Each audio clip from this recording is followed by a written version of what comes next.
Hello friends, welcome back to my channel again. Friends, आज हम करेंगे जो 6 दिसंबर 2019 को एग्जाम हुआ था उसके फर्स्ट पेपर के कुछ क्वेश्चन हम डिस्कस करेंगे जो आपके लिए बहुत ही हेल्पफुल होने वाले हैं। अगर आपको वीडियो अच्छी लगे तो वीडियो को लाइक शेयर और अगर आप चैनल पर न्यू हैं तो चैनल को सब्सक्राइब है वो जरूर कर देना। Okay, let's we start the first question. First question आता है, Which of the following is not a necessary step when you present an argument based on inference before the other according to the classic Indian logic school of logic? ठीक है, आपको पता है inference का मतलब क्या होता है? इन्फ्रेंस का मतलब होता है अनुमाना। ठीक है, इन्फ्रेंस को हम अनुमाना भी बोलते हैं। यानी इसमें अगर आप सिंपल वे में कहेंगे तो इसमें ये क्वेश्चन पूछा गया है कि जब हम स्ट्रक्चर ऑफ अनुमाना पढ़ते हैं ना तो इनमें से कौन सा नहीं आता है। Which of the following is not a necessary step when you present an argument based on inference? यानी जब आप अपने आर्ग्यूमेंट को इन्फ्रेंस के बेस्ड के ऊपर आप प्रेजेंट करते हो तो इसमें से कौन सा नहीं आता है। तो पहले मैं आपको बताती हूँ कि स्ट्रक्चर ऑफ अनुमाना में क्या क्या आते हैं। ठीक है, पहले हम बात करते हैं क्या क्या आते हैं। ओके, देखो, अगर मैं बात करूं स्ट्रक्चर ऑफ अनुमाना में आते हैं प्रीपोजिशन, जिसको हम प्रांतिजना भी बोलते हैं। ठीक है, प्रांतिजना। ठीक है, प्रांतिजना, प्रांतिजना। ठीक है, इसको प्रीपोजिशन भी बोलते हैं। दूसरा आता है हेतु। ठीक है, तीसरा आता है उदाहरणा।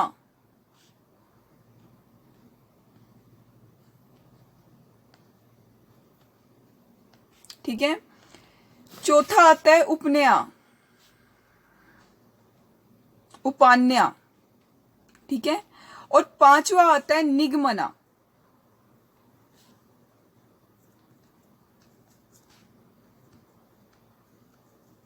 ठीक है, तो देखो प्रांतिजना क्या होता है।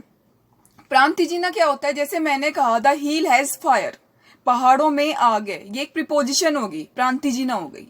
हेतु क्या होता है? कारण। कारण क्या है कि पहाड़ों में आग इसलिए क्योंकि वहां पर स्मोक है, वहां पर धुआं है, बिकॉज देयर वाज स्मोक। तो हेतु क्या हो गया आपका? रीजन। उदाहरण क्या दे रहा है कि where has smoke has fire, जहां धुआं होगी तो इसका मतलब है वहां आग होगी।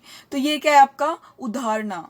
उपनया कहता है कि hill has smoke which is invariably associated with fire, मतलब जो स्मोक है यानी जो पहाड़ों के अंदर आग है उसका रिलेशन किससे है? फायर से है। ठीक है, तो जो दोनों के बीच में क्या है? एक इनवेरिएबल रिलेशन एस्टेब्लिश करता है, उसको हम क्या बोलते हैं? उपान्या। उपान्या। ठीक है, और निगमना। निगमना क्या होता है? कंक्लूजन या आप निष्कर्ष कह सकते हो। Therefore hill has fire. ठीक है, अब हमने पढ़ा स्ट्रक्चर ऑफ अनुमाना के अंदर क्या क्या आता है। प्रांतिजना भी आता है, हेतु भी आता है, उदाहरणा भी आता है, उपमाना भी आता है और निगमना भी आता है। तो कौन सा नहीं आता? अब इससे आपको क्वेश्चन में क्लियर हो जाएगा। तो देखो, निगमना आता है, यस। उपनया आता है, यस। उदाहरणा आता है, यस। ठीक है, उपमाना नहीं आता, ये तो टाइप ऑफ प्रमाणा के हैं। टाइप ऑफ जब हम प्रमाणा पढ़ते हैं, ठीक है, उदाहरणा, अर्थपति, तो ये तो उसका पार्ट है। ये स्ट्रक्चर ऑफ अनुमाना में नहीं आता है। स्ट्रक्चर ऑफ अनुमाना में आता है आपका प्रांतिजना, हेतु। ठीक है, हेतु, उदाहरणा, उपनया, निगमना। ठीक है, ये सब आते हैं। जो उपमाना है वो नहीं आता स्ट्रक्चर ऑफ अनुमाना में, या स्ट्रक्चर ऑफ इन्फ्रेंस बोल सकते हो आप। ठीक है, ये अनुमाना का ही दूसरा नाम है। ओके, नेक्स्ट क्वेश्चन देखो। नेक्स्ट क्वेश्चन ये पूछा गया था, in the statement no dogs are reptiles which terms are distributed. अब देखो, मूड्स और फिगर पढ़ते हो तो वहां पर दो स्टेटमेंट होती है। दो स्टेटमेंट होती है, कंक्लूजन होता है। ठीक है, तो फर्स्टली आप उन स्टेटमेंट और कंक्लूजन के बेस के ऊपर मूड डिटरमाइन करते हो कि मूड्स कौन सा है। ठीक है, उसके बाद आप देखते हो कौन सी फिगर के अंदर आता है। अब ये स्टेटमेंट ही मतलब आधी अधूरी दे रखी कि नो डॉग्स आर रेप्टाइल, मतलब कोई हम इसके बेस के ऊपर ना तो कोई हम कंक्लूजन निकाल सकते हैं। बट एनटीए ने इसका आंसर दिया है कि both subject and predicate term. ठीक है, ना तो यहाँ स्टेटमेंट दे रखी ना कंक्लूजन दे रखी, बस एक स्टेटमेंट दे रखी है। इनके बेस पे हम क्या कंक्लूजन निकालेंगे। ठीक है, तो यानी इसमें बोला है कि both subject and predicate terms है वो डिस्ट्रीब्यूटेड, ये आंसर दिया हुआ था एनटीए ने। ठीक है, मतलब ये आधा अधूरा क्वेश्चन है अगर हम कहें तो। इसके बाद नेक्स्ट क्वेश्चन आता है, which of the following theory can be applied to classroom communication, कि क्लासरूम कम्युनिकेशन के अंदर कौन सी थ्योरी है वो अप्लाइड होती है। ठीक है, तो इसका आंसर होगा theory of social constructivism. Theory of social constructivism क्या कहती है कि जो लर्निंग है ना, हम किसे सीखते हैं, दूसरों से सीखते हैं। ठीक है, थ्योरी ऑफ सोशल कंस्ट्रक्टिविज्म कहती है कि वो लर्निंग जो हम दूसरों से सीखते हैं। तो देखो क्लासरूम कम्युनिकेशन पे भी ये अप्लाई होते हैं, क्योंकि क्लासरूम कम्युनिकेशन के अंदर भी क्या होते हैं, जो स्टूडेंट है मान लो ग्रुप बना लेते हैं, तो ग्रुप के अंदर जिन स्टूडेंट को आता है और जिन स्टूडेंट को नहीं आता, तो मान लो जिन स्टूडेंट को नहीं आता वो किन से सीखते हैं, जिन स्टूडेंट को आता है।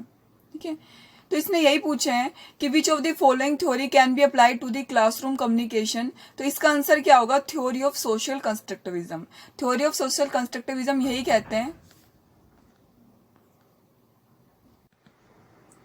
तो थ्योरी ऑफ सोशल कंस्ट्रक्टिविज्म मतलब यही कहती है कि वो लर्निंग जो हम दूसरों से सीखते हैं। ठीक है, तो देखो क्लासरूम कम्युनिकेशन के अंदर भी यही अप्लाई होते हैं, थ्योरी ऑफ सोशल कंस्ट्रक्टिविज्म।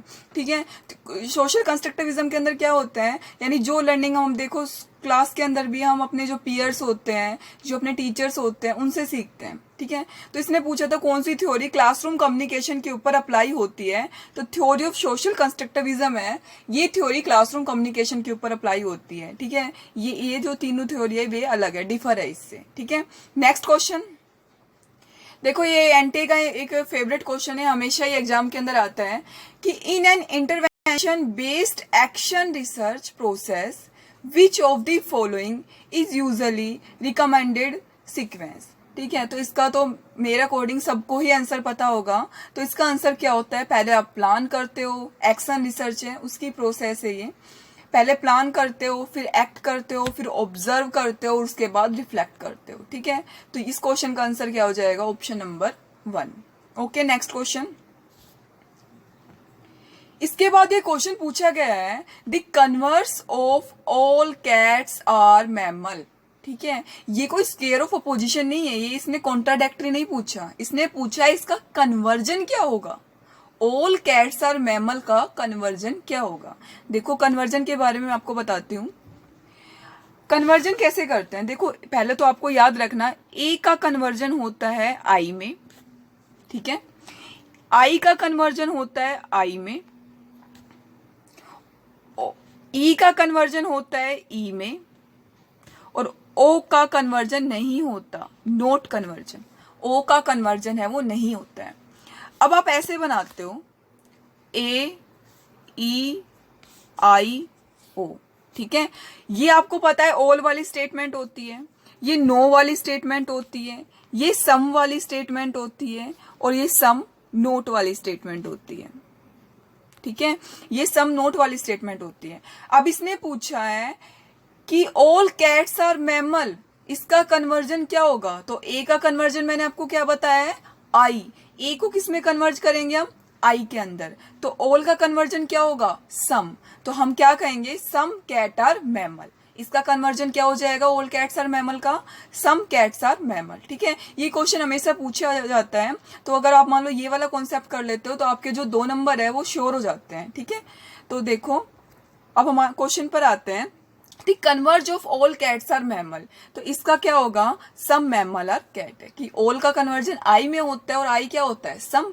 ठीक है, तो सम मैमल आर कैट है विल बी दी कैट्स है, सम मैमल्स आर कैट्स है will be the right answer. Okay, next question. इसके बाद इसने पूछा है, identify the sequence which correctly indicate the order for enduring teaching learning activity in A constructivist approach. ठीक है, इनमें से कौन सा है वो सही, मतलब एक सिस्टमैटिक वे से अरेंज है। ठीक है, कंस्ट्रक्टिविज्म अप्रोच के अंदर। तो देखो पहले हम करते हैं एंगेज। ठीक है, पहले हम करते हैं एंगेज, उसके बाद करते हैं एक्सप्लोर, किसी भी चीज को पहले उसको अच्छे से एंगेज करेंगे, ठीक है, लगाएंगे, उसके बाद उसको हम एक्सप्लोर करते हैं, उसके बाद उसको एक्सप्लेन करते हैं, फिर इवेलुएट उसका मूल्यांकन करते हैं, और उसके बाद क्या करते हैं, एक्सटेंड करते हैं। तो इसका आंसर क्या हो जाएगा, ऑप्शन नंबर जो 4 है वो इसका राइट आंसर होगा। ठीक है, इसने पूछा था टीचिंग लर्निंग एक्टिविटी इसकी कौन सी है वो करेक्टली इंडिकेट कर रहा है, तो इसका हो जाएगा option number 4 will be the right answer. Okay, next question देखो। नेक्स्ट क्वेश्चन आता है, गिवन बिलो आर 2 स्टेटमेंट। आपको 2 स्टेटमेंट दे रखी है, एक तो क्या है अजर्शन है और दूसरी क्या है रीजनिंग है। ठीक है, अब इसने अजर्शन बोली है कि pedagogy and social interaction are 2 major result oriented activity of a teacher.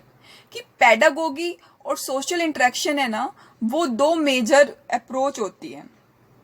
ठीक है, देखो आप एक पढ़ते हो पेडागोगी अप्रोच, एक होती है एंड्रागोगी अप्रोच, एक होती है ह्यूटागोगी अप्रोच। शायद आपने अच्छे से पढ़ रखी होगी ये।